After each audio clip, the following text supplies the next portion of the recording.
Olá, pessoal! Hoje a nossa aula é sobre o Taylorismo, ok? Nós vamos falar sobre a teoria do Taylor, que na verdade é o pai da administração. Ele é considerado, um dos teóricos mais importantes, porque ele é que realizou os primeiros estudos sobre a questão da administração científica. Então eu vou falar um pouquinho para vocês da história dele, para vocês poderem compreender melhor. Então, o Frederick Taylor nasceu de uma família de classe média alta, de princípios rígidos de disciplina, devoção ao trabalho e poupança. Então, dá para entender, Por aí você já começa a entender por que ele desenvolveu toda a teoria dele. Porque a teoria dele se embasa na questão da disciplina, da devoção ao trabalho e da economia, tá certo? Durante seus estudos, foi muito influenciado pelos problemas sociais e empresariais decorrentes da Revolução Industrial, na época mais aguda do então denominado capitalismo selvagem norte-americano. É muito importante que vocês levem isso em consideração. O Taylor, ele não teve muito tempo para desenvolver a teoria dele, mas ele já tinha naquela época uma preocupação com as questões sociais que eu falei para vocês lá na Revolução Industrial, tá? E vocês vão observar isso durante o trabalho dele.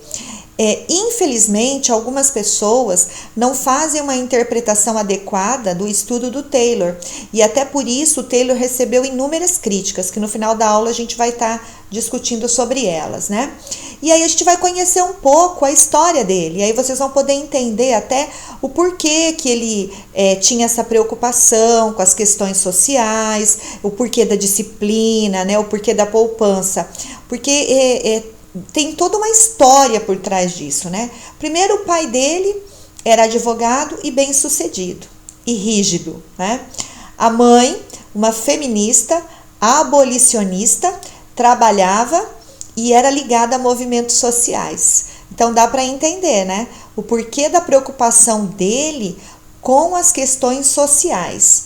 Ele foi aceito no curso de Direito em Harvard, mas ele muda de caminho. E olha o caminho que ele foi seguir.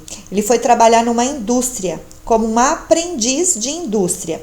Começou como operário em 1878, depois ele passou a ser escriturário, maquinista, gerente, engenheiro, formou-se no Instituto de Tecnologia de Nova Jersey em 1883.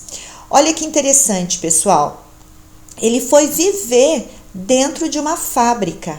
Ele foi conhecer como era estar trabalhando dentro de uma indústria. Então, o estudo dele, não partiu de observações ou de estudos teóricos. O estudo do Taylor partiu da prática.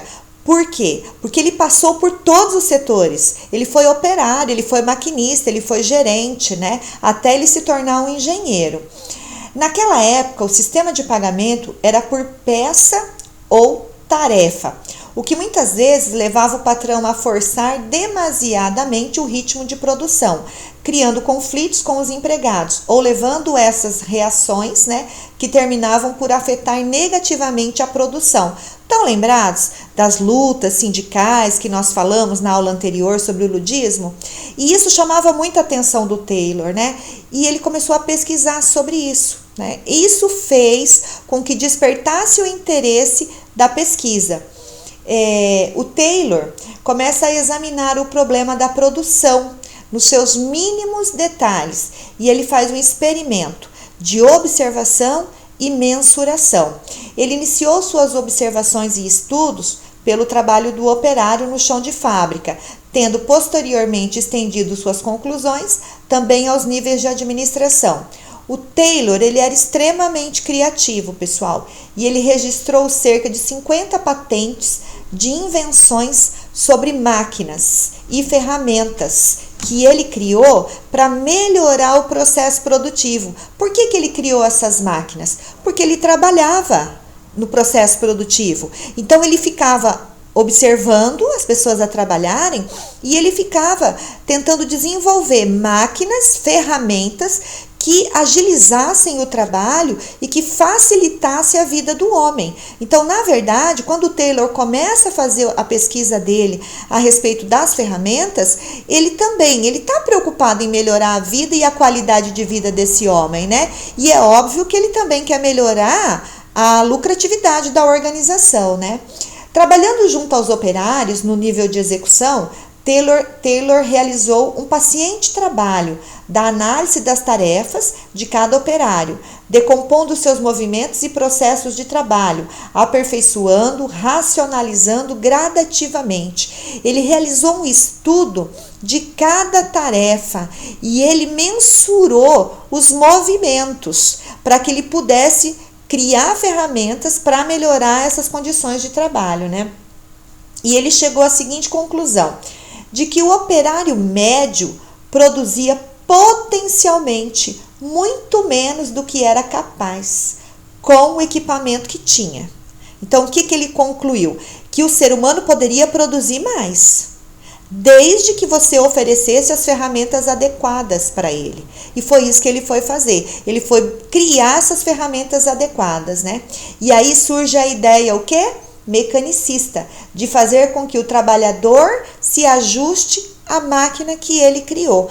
Então ele começou a criar várias ferramentas de trabalho para beneficiar esse trabalhador. E ele pensava o seguinte: não é a máquina que tem que se adaptar ao homem, é o homem que vai ter que se adaptar a essa máquina que eu vou criar, né? Observou igualmente que o trabalhador mais esforçado perdia o estímulo e o interesse ao receber remuneração igual ao que produzia menos. Olha que interessante, gente, nessa época ele já fez essa observação e ele já constatou, né, que quem trabalhava mais se desmotivava pelo que trabalhava menos. Só que naquela época todo mundo ganhava igual e isso chamou bastante a atenção dele. E ele conclui que existe a necessidade de se criar condições para pagar mais aos operários que produziam mais. Então ele foi o criador, gente. Olha como o papel dele foi fundamental, né? Ele pensou em melhorar as condições de trabalho através das ferramentas criadas e ele também pensou em pagar um salário justo para quem trabalhava mais e quem produzia mais. Então ele começou a se questionar: tem que existir uma outra forma de pagamento além desse salário fixo, ok? Em seu livro Gerência de Fábrica, Taylor expôs as seguintes conclusões. Olha só, primeira delas: o objetivo de uma boa administração é pagar salários altos e ter baixos custos unitários de produção. Então, o Taylor nunca pregou para o dono da indústria que ele tinha que explorar o trabalhador ou que ele tinha que pagar salário injusto. Não, ele não pregou isso. Pelo contrário, ele pregou o seguinte: olha, tem que pagar salário alto para que o trabalhador produza mais e melhor e ofereça condições melhores de trabalho para ele, né? Um outro fator importante e relevante, né, que ele coloca nesse livro é o seguinte: a administração deve aplicar métodos científicos de pesquisa e experimentação, a fim de formular princípios e estabelecer processos padronizados que permitam o controle das operações fabris. O que ele quis dizer com isso? As pessoas, elas têm que ter uma metodologia para trabalhar e essas pessoas, elas têm que ser treinadas, entendeu? Então, e ele acreditava que quanto mais você executasse a mesma tarefa, você faria melhor e mais rápido, né? Então, isso tem a ver com treinamento. A forma de trabalho, olha só, os empregados devem ser cientificamente colocados em serviços ou postos em que os materiais e as condições de trabalho sejam cientificamente selecionados para que as normas possam ser cumpridas. Então, ele também foi o primeiro que questionou a questão da seleção.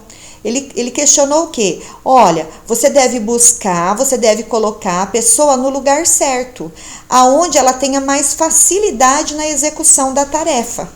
Olha que interessante isso. E ele defende essa causa, né? Os empregados devem ser cientificamente, olha, aí ele morreu quando ele usou esse termo, né, naquela época, adestrados. Esse termo é que matou o Taylor, né? Treinados para aperfeiçoar suas aptidões. Portanto, executar um serviço ou uma tarefa de modo que a produção normal seja cumprida. Se o Taylor tivesse usado um outro termo no livro dele, né? Se ele tivesse usado o seguinte termo, os funcionários devem ser treinados, devem ser desenvolvidos, talvez ele não tivesse recebido tanta crítica. Né? Por que o trabalho dele foi tão criticado? Por causa desse termo que ele usou. Porque aí os críticos falaram assim, ele está considerando o homem como um animal que deve ser adestrado. Então ele foi infeliz nessa colocação, mas esse adestramento que ele cita no livro nada mais do que o treinamento do sujeito numa única atividade, correto? E aí ele também acreditava que uma atmosfera de cooperação deve ser cultivada entre a administração e os trabalhadores para garantir a continuidade desse ambiente psicológico que possibilita a aplicação dos princípios mencionados. Olha que interessante, gente. Ele também conseguiu visualizar a importância das relações interpessoais no local de trabalho. Ele conseguiu visualizar o quê? A importância do relacionamento entre administradores e empregados. E ele acreditava, né? E ele falou isso, ele colocou isso no livro dele, que essa relação, ela tinha que ser amistosa. Em nenhum momento ele diz que essa relação tinha que ser de exploração, né? Que o empregador tinha que explorar o funcionário. Pelo contrário, ele fala que tem que ser uma relação amistosa e de respeito. Por quê? Porque essa relação vai interferir diretamente no processo produtivo. Quais foram as soluções que o Taylor apresentou? Primeiro, quando ele fez a análise dele, ele colocou o seguinte, que o trabalho, 75% da atividade se resume em análise, né? E ele fala que análise do quê? Olha que interessante, que aí começa os princípios da administração. Vejam só, ele fala primeiro, planejamento, substituir o empirismo e a improvisação por métodos planejados e testados. Então, o que ele quis dizer? Não dá mais para trabalhar dessa forma. Nós temos que treinar, nós temos que desenvolver as pessoas e nós temos que dar ferramentas adequadas para elas. E nós temos que cobrar, correto? Olha lá, o segundo item, preparo. Ele disse também que tinha que selecionar os trabalhadores por aptidões e treiná-los a adequar as ferramentas e as máquinas para o trabalho. Então, ele diz assim, que não dá mais para colocar qualquer um para executar a atividade, que tem que ser feito uma seleção, né? Por aptidão. Então, quem tem mais habilidade para apertar o parafuso? Quem tem mais habilidade para pintar o parafuso? Quem tem mais habilidade para rosquear o parafuso? E por isso ele defende que o homem, ele tem que ir para o lugar certo, mas ele só vai para o lugar certo se quem estiver no comando souber escolher o lugar para colocar esse homem, correto? Controle. Ele diz também que controlar o trabalho para verificar se está saindo de acordo com o planejado. Então, ele diz o seguinte, é necessário controlar. Por quê? Porque tem que ver se está sendo cumprido o planejamento, se as pessoas estão executando adequadamente, né? E se elas sabem executar adequadamente. E o último, a execução, que é distribuir as atribuições e as responsabilidades para a execução do trabalho e para que ele seja mais disciplinado possível e organizado. Então, o Taylor já defendia lá atrás um princípio que é das empresas empreendedoras, que é o quê? Disciplina, planejamento e organização, correto? E os outros 25%, ele diz que é o bom senso. É o bom senso das pessoas que vai direcionar o trabalho, né? Na segunda fase de estruturação da empresa, ele fala que, posteriormente, né, no segundo período de Taylor, ele chegou à conclusão de que não basta a racionalização do trabalho, operário. O que é essa racionalização do trabalho que ele tinha proposto, né? Que era a divisão das tarefas e a especialização da tarefa, mas que é necessário a racionalização de toda a empresa, da estrutura geral da empresa. Então ele diz o seguinte: não adianta só o operário, né, ser treinado numa única atividade e desenvolver bem essa atividade, se o restante da empresa também não for treinado. O que ele quis dizer com isso? Que o administrador tinha que ser treinado, que o setor contábil tinha que ser treinado e que cada um deveria executar uma única atividade dentro da organização, tá? As bases da administração científica, né? No livro Administração Científica de Taylor, quando ele fala sobre a baixa produtividade, ele diz que 1/3 do que seria normal decorre apenas não do operário. Então, que a produtividade, para ela ser eficiente, para que ela atinja a meta, não depende só do operário, mas depende do quê? Depende de toda a organização. Depende desde quem compra a matéria-prima e de quem distribui essa matéria-prima dentro da indústria e que cobra esse trabalho do operário. Porque até então, pessoal, não dava certo, era culpa de quem? Do operário. E ele teve uma outra visão a respeito disso, né? E ele também fala de um sistema defeituoso de administração, aos métodos ineficientes de organização, a falta de uniformidade das técnicas e dos métodos de trabalho. Então, na verdade, ele passa a defender o operário quando o operário não atinge a meta. E ele mostra para a organização que existem outros culpados, que o processo ele é contínuo e que tem que se ter uma visão sistêmica da organização para que o processo ande, né? As bases da administração científica, olha só, o estudo do tempo e padrões de produção que ele fez, né? Então ele disse o seguinte: há necessidade de se padronizar cada movimento do operário para que ele não perca tempo. Depois ele falou sobre a supervisão funcional. O que significa isso, né?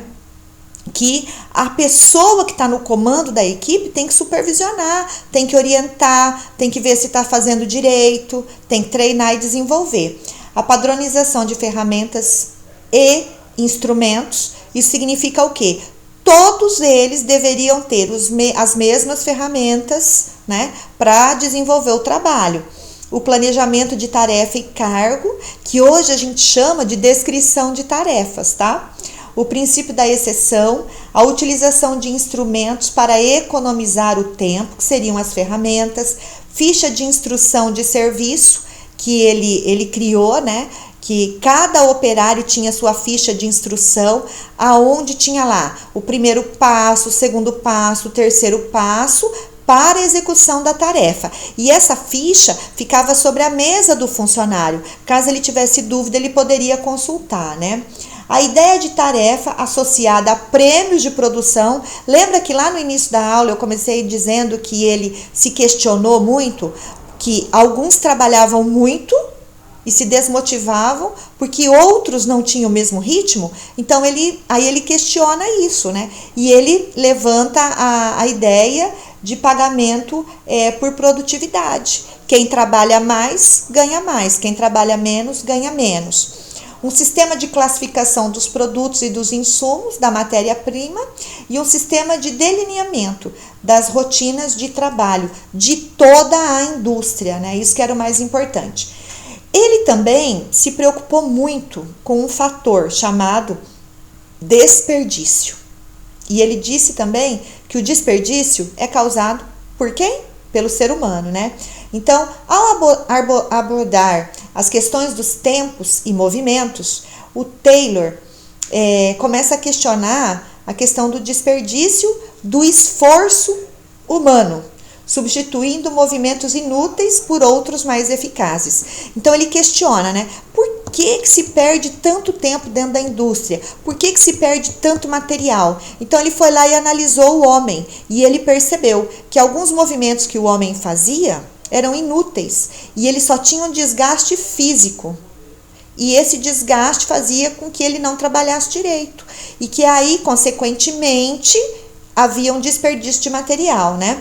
E aí ele chegou à seguinte conclusão, ó: para eliminar o desperdício humano, que é o tempo humano, que vale muito dinheiro, e para eliminar o desperdício de materiais, o que se tem que fazer? Treinar os operários com vista a maior especialização, de acordo com as tarefas e estabelecimento de normas de atuação. Treinamento, treinamento, treinamento, treinamento, numa única tarefa, até o sujeito se tornar especialista, tá? Melhoria da produção. Paralelamente, procurava melhorar a eficiência do operário e o rendimento da produção, permitindo maior remuneração, prêmios pelo aumento da produção. Então, que conclusão ele chegou? Olha, se nós descrevermos a tarefa para o funcionário, nós oferecemos a ficha para ele, ele coloca sobre a bancada dele, ele é treinado e ele desenvolve bem o trabalho, ele vai trabalhar mais, ele vai ter menos desperdício humano e menos desperdício de material. Consequentemente, produzindo mais, economizando mais para a empresa, ele deverá ganhar um salário melhor, que vem através do prêmio de produtividade, ok? O Taylor, ele teve vários seguidores, tá? Todo esse estudo que ele fez, ele não realizou sozinho, ele realizou com a ajuda dos seus seguidores, tá? E a maioria deles eram engenheiros norte-americanos, entre os quais se destacam. O que mais chama a atenção é o Ford, tá? Que nós vamos conhecer ele na próxima aula, né?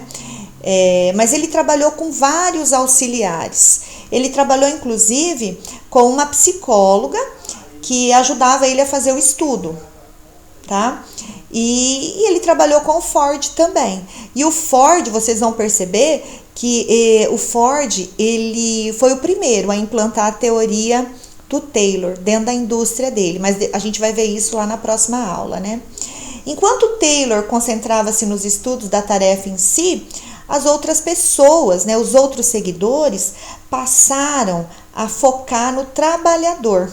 Olha que interessante. E aí ele teve uma psicóloga chamada Lillian, em 1878 a 1961, que ela fez um estudo dos trabalhadores sobre a questão da fadiga, que ajudou muito a desenvolver projetos dentro das organizações e tal, tá?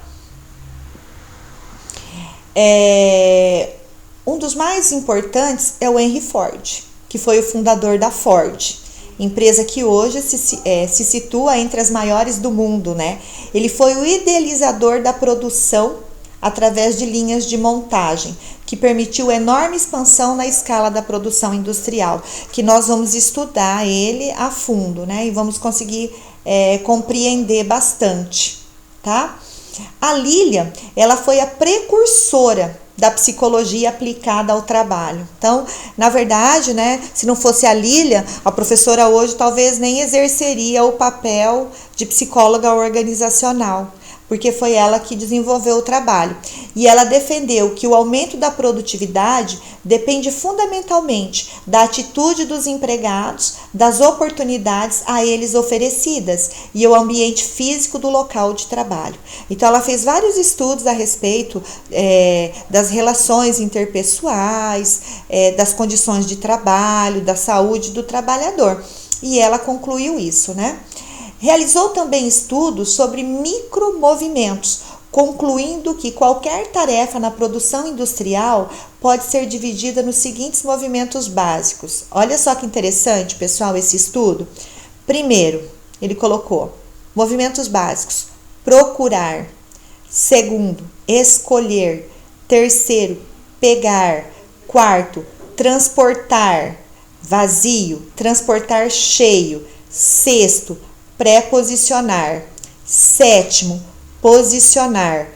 Unir, separar, utilizar, soltar a carga, inspecionar, segurar, esperar, repousar e planejar, né? Quais foram os benefícios que a teoria do Taylor trouxe para os trabalhadores, né? Lembram que eu falei para vocês que ele foi muito criticado? É que a gente precisa ter um outro olhar, né? Porque, na verdade, pessoal, ele não teve muito tempo para desenvolver a teoria dele, né? Então, olha só, primeiro benefício, né? Que os autores consideram de suma importância.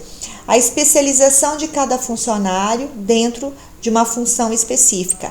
Quando ele fala o seguinte, divisão de tarefas e cada funcionário tem que ser especialista naquilo que ele faz. Então, cada um faz a sua tarefa, correto? Outro fator extremamente relevante que ele questionou, né? Salários mais elevados, que chegaram a atingir, em alguns casos, o dobro do que era pago naquela época. Por quê? Porque ele defendia, né, a questão do pagamento por produtividade. Ele também incentivou a política de incentivos por metas de produção. Que aí, quando se fala em pagamento por produtividade, se fala em meritocracia, que é hoje o que é usado dentro das empresas, né? Benefícios aos trabalhadores. Olha só ainda, O que ele fez, pessoal? Quando ele fez o sujeito se tornar um especialista naquela tarefa, ele melhorou as condições de trabalho desse sujeito. O conforto no ambiente de trabalho ganha força, porque influencia diretamente na produtividade. O uso de ferramentas adequadas melhorou as condições de trabalho, né? Então, ele oferece instrução sistemática adequada aos trabalhadores, treinando-os para produzir mais e com melhor qualidade. O treinamento passa a ser responsabilidade da gerência.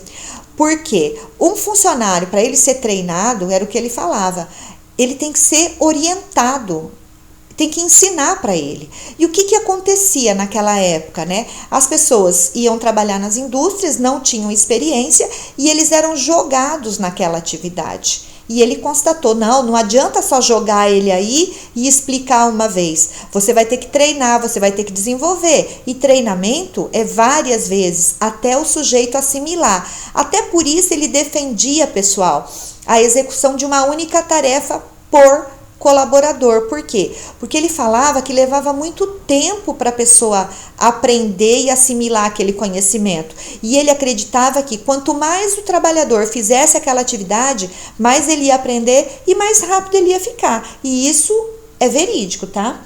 Eficiência na produção, sem implicar esforço extra dos trabalhadores. Ele fala assim, nós podemos ter uma produção eficiente sem levar o trabalhador à exaustão, oferecendo equipamento adequado, né? Ele defendeu também a jornada de trabalho reduzida e pausa para descanso. Por quê? Porque como a Lília fez o estudo da fadiga, ele constatou que a partir de 10, 12 horas de trabalho, o cara não conseguia produzir mais. Então ele falou, ele tem que ter um intervalo de descanso, porque você leva o trabalho, né, que acontecia naquela época, levava à exaustão o sujeito, né? E ele também colocou a concessão de dias de descanso remunerado aos empregados. Olha que interessante quantos benefícios ele levou para o trabalhador naquela época, né? E os benefícios para a empresa? Olha só, produtos com qualidade superior aos anteriores, porque se a pessoa está treinada, ela vai fazer melhor e mais rápido, né? Eliminação de desperdícios e, consequentemente, das perdas sofridas pela empresa. Então, melhorou assim assustadoramente o número de peças perdidas, né? Aumento dos níveis de produção, da produtividade, eram altamente consideráveis, redução de custo dentro do processo produtivo, com a eliminação de gastos desnecessários, como as constantes inspeções, por exemplo. E aí também, o que acontecia? Naquela época, quando se percebia o erro, se percebia no final da linha de produção e aquele produto ficava inutilizado. Com o trabalho que ele criou, com a supervisão constante, eles detectavam o problema no meio da linha de produção. Então, aquela peça não chegava até o fim. Olha que interessante, né? E o desenho de cargos e tarefas, que ele dizia também que era muito importante que a empresa soubesse o que cada sujeito fazia como fazia e para que fazia, correto? A seleção científica, né? Contratar a pessoa correta, segundo suas aptidões e capacidades para a função a ser desempenhada, que é o que o Chiavianato fala no seu livro Gestão de Pessoas, colocar o homem certo no lugar certo. Aproveitamento eficiente dos recursos e do tempo, produzir mais utilizando menos. Essa era a meta dele, produzir mais e utilizando menos recursos possíveis e facilitando a operação para o trabalhador, né? Supervisão funcional, os operários são supervisionados por alguém especialista. Então ele dizia o seguinte, que para ser chefe tinha que saber fazer, porque para ensinar, para treinar, tem que saber fazer. E ele coloca, né, que o supervisor, ele não ia trabalhar na linha de montagem, mas ele tinha que saber fazer para poder orientar e desenvolver as pessoas, né, e treinar as pessoas. Críticas. Agora vem as críticas, né, ao trabalho dele, né? Por que ele foi tão criticado, né? Primeiro, porque ele tinha uma visão microscópica do homem. Ele não enxergava o homem como um todo, né? A visualização dele era de um homem individual, ignorando que o trabalhador era um ser humano e social, que o homem era um ser humano, era um ser social, né? Então ele não teve tempo, gente, de estudar as relações sociais que permeavam o processo produtivo. Isso tem que ficar bem claro para vocês, tá certo? Por quê? Porque o tempo dele foi pouco para desenvolver esse estudo, né? A ausência de comprovação científica, utilizou-se de pouca pesquisa científica que comprovasse a teoria. O método utilizado para o estudo foi essencialmente empírico e concreto, resultando em conhecimento obtido somente pela evidência e não pela abstração. E aí, né, eu questiono isso. Como que ele ia desenvolver um estudo dentro de uma indústria? Só na abstração? Não é possível isso, gente. Ele tinha que ir lá, ele tinha que observar o trabalhador. E ele fez muito mais que isso, porque ele foi lá, ele trabalhou, ele executou a atividade, ele estudou movimento por movimento, porque ele era o trabalhador, né? Abordagem incompleta da organização. A administração científica apenas se limita aos aspectos formais da organização, ignorando aspectos informais, que é o quê? A vida social dos indivíduos. Ele não teve tempo para fazer isso, tá? Limitação de aplicação. A teoria de Taylor se limitou aos problemas de produção da empresa. Os aspectos financeiros, comerciais e logísticos, por exemplo, ficaram de fora desse estudo. Não deu tempo ele fazer, porque o foco dele era o quê? A operação, o processo industrial. Mecanicismo. Deu-se pouca atenção ao elemento humano e concebeu-se a organização como um arranjo rígido de peças e engrenagem, incluindo-se o homem como parte dela. Até ele diz o seguinte, que é o homem que tem que se adaptar à máquina e não a máquina se adaptar ao homem, né? Então eu acho que esse comentário dele também é que foi infeliz. Modelo inadequado de Taylor da motivação do trabalhador. Ignorância de fatores sociais. Alguns consideram o Taylor muito autoritarista, o tratamento de homem como se fosse máquina, porque na verdade, pessoal, ele não tinha visão ainda do homem como um ser social, né? A exploração de trabalhadores e a desonestidade pessoal. Alguns até consideram que ele era desonesto enquanto pessoa, porque ao mesmo tempo que ele falava em pagamento por produtividade, ele falava que tinha que trabalhar mais e produzir mais. Então as pessoas não conseguiam fazer essa leitura, né?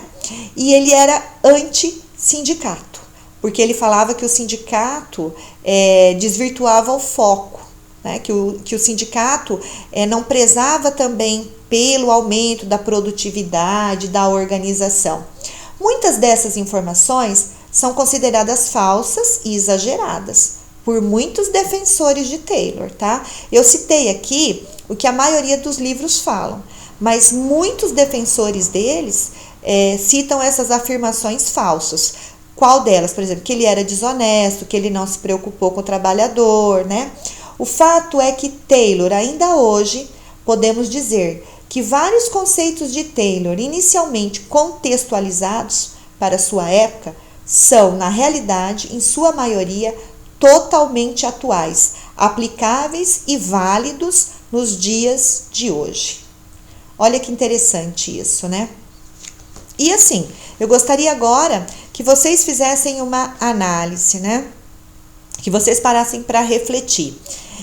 Na verdade, pessoal, essas críticas, elas vêm por quê? Porque ele foi o primeiro, ele foi o único, ele tinha que começar por alguém, e começou por ele, o estudo sobre a administração científica. Então, ele não tinha ferramentas adequadas, ele não tinha ainda o embasamento teórico para realizar todas as pesquisas, e ele teve ajuda, né, dos seus seguidores para finalizar essa pesquisa. E vocês vão perceber que quando nós formos estudar o Ford, vocês vão ver que a coisa, né, que a teoria do Ford, ela se embasa, ela é criada através da divisão de tarefas que o Taylor defendeu, que o Taylor estudou. Ele vai se embasar em tempo e movimento, que o Taylor estudou também. Ele vai levar em consideração o estudo do Taylor sobre a fadiga, ele vai levar em consideração o estudo do Taylor em relação a um ambiente propício físico para o funcionário, ele vai levar em consideração também a questão do ambiente motivacional, das relações interpessoais. Então, eu gostaria que vocês olhassem, né, e vissem, conseguissem distinguir quais foram as vantagens desse estudo do Taylor, o que ele trouxe de benefício para as organizações e para a sociedade, né, e o que ele trouxe que poderia até ter sido melhor, né? Então, assim, tem que ver os dois lados. E agora, eu quero falar sobre a atividade que eu solicitei a vocês. Então, vamos lá, ó. Questões para atividade de ensino, né? É a atividade que vocês vão postar no sistema. Eu fiz algumas perguntas e vocês vão buscar no texto as respostas para essas perguntas. Inclusive, eu enviei alguns links de vídeos para vocês assistirem, tá certo? Eu gostaria muito que vocês assistissem os vídeos sugeridos, porque vão ajudar bastante a vocês visualizarem como era o funcionamento das fábricas nesse período que a professora citou do Taylor, tá? Então, a primeira pergunta é: como surgiu o Taylorismo? Quais os benefícios que o Taylorismo trouxe para as empresas e para os trabalhadores? Porque isso a gente já falou aqui na aula, né? Ele trouxe vários benefícios para o trabalhador e vários benefícios para a empresa. Qual era a ênfase do Taylorismo? Qual é a base da administração científica? Quais foram as críticas feitas ao trabalho do Taylor, né? Que foi o que a gente acabou de falar agora, né? E por que o trabalho do Taylor foi extremamente representativo para o desenvolvimento industrial? Por que ele foi representativo? Ele foi extremamente significante, né, gente? Porque foi o primeiro estudo, foi o primeiro, né, que parou, que observou, que analisou o processo produtivo. E eu pergunto, né, funciona até os dias de hoje? O que vocês acreditam? Será que existem empresas que usam esse estilo de trabalho ainda? Né? Vamos pensar nas montadoras de automóveis, né? Quando nós formos ter a aula sobre o Ford, nós vamos constatar que o Ford, ele aprimorou a teoria do Taylor e ele melhorou essa teoria, e que o sistema fordista é usado até hoje nas montadoras, em várias empresas, né? Eu vou dar um exemplo para vocês. Divisão de tarefa, McDonald's. Vocês já observaram os funcionários no McDonald's? Eles trabalham com a divisão de tarefas. Cada funcionário executa uma única atividade e eles são treinados a desenvolver uma única atividade para que eles possam ser rápidos, serem ágeis, né? Quanto tempo leva para sair o McDonald's? É só vocês observarem isso, ok? Então, nós nos encontramos na próxima aula. a nossa aula vai ser sobre o Ford, ok? Um abraço a todos.